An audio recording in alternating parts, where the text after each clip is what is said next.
I still see your shadows in my room. I can't take back the love that I gave you. It's to the point where I love and I hate you and I can't...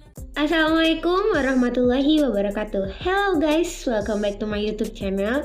Jadi, sekarang saya akan membahas sebuah soal dari SBMPTN dalam pelajaran Ekonomi Part 1. Ada dua soal yang akan saya bahas. Nah, untuk soal yang pertama yaitu pendekatan untuk menghitung pendapatan nasional antara lain 1. Produksi, 2. Pendapatan, 3. Pengeluaran, 4. Konsumen. Dan opsi jawabannya A. Jika 1, 2, dan 3 yang benar, B. Jika 1 dan 3 yang benar, C. Jika 2 dan 4 yang benar, D. Jika hanya 4 saja yang benar, E. Jika semua jawaban benar. Oke, untuk soal yang pertama, mari kita bahas. Nah, di sini ada pembahasannya, yaitu pendapatan nasional. Terdapat 3 pendekatan untuk mengukur pendapatan nasional, yaitu pendekatan produksi atau production approach. Yang kedua, pendekatan pendapatan atau income approach, dan yang terakhir, pendekatan pengeluaran atau expenditure approach. Nah, sekarang kita lihat pada opsi jawaban dan soalnya. Pada soal di sini nomor 1, 2, 3, 4. Nah, pendekatan produksi pada nomor 1, pendekatan pendapatan pada nomor 2, dan pendekatan pengeluaran pada nomor 3. Jadi, nomor 4 atau pendekatan konsumen itu tidak ada pada pendekatan untuk menghitung pendapatan nasional. Jadi, bisa dijawab bahwa opsi jawaban yang benar adalah A. Nah, itu kesimpulan dari pembahasan soal yang pertama. Jadi, untuk opsi jawaban yang benar adalah A, di mana nomor 1, 2, dan 3 yang benar karena produksi, pendapatan, dan juga pengeluaran ada pada nomor tersebut.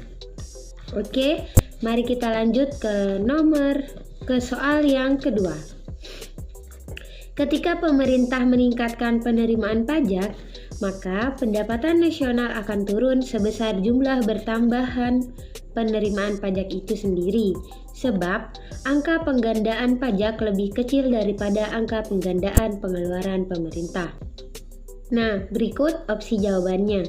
A. Jika pertanyaan benar, alasan benar, dan keduanya menunjukkan hubungan sebab akibat. B.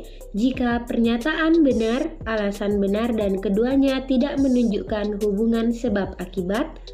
C. Jika pernyataan benar dan alasan salah. D. Jika pernyataan salah dan alasan benar. E. Jika pernyataan dan alasan keduanya salah. Oke, mari kita bahas.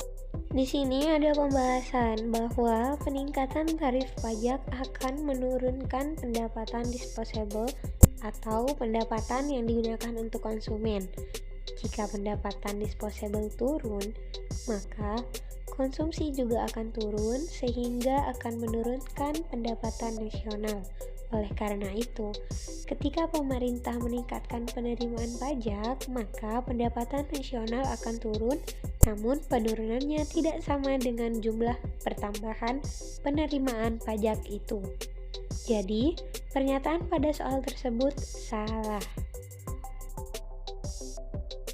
Nah, sedangkan angka penggandaan pajak lebih kecil daripada angka penggandaan pengeluaran pemerintah, hal ini terjadi karena pajak merupakan salah satu sumber penerimaan negara. Jika penerimaan pajak digunakan untuk membiayai pos-pos belanja negara, maka pajak akan berpengaruh terhadap nilai pengeluaran pemerintah. Namun, sumber penerimaan negara yang digunakan untuk membiayai pengeluaran pemerintah tidak hanya berasal dari pajak. Oleh karena itu, pengaruh perubahan pajak terhadap pendapatan nasional akan lebih kecil karena pajak hanya sebagai instrumen penunjang yang mempengaruhi nilai belanja atau pengeluaran pemerintah. Jadi, alasan pada soal tersebut benar. Oleh karena itu, jawaban yang tepat adalah poin D. Untuk soal itu, poin D lah yang benar. Nah, jadi kesimpulan pada yang kita bahas untuk soal yang kedua ini adalah pernyataan pada soal itu salah dan alasannya benar.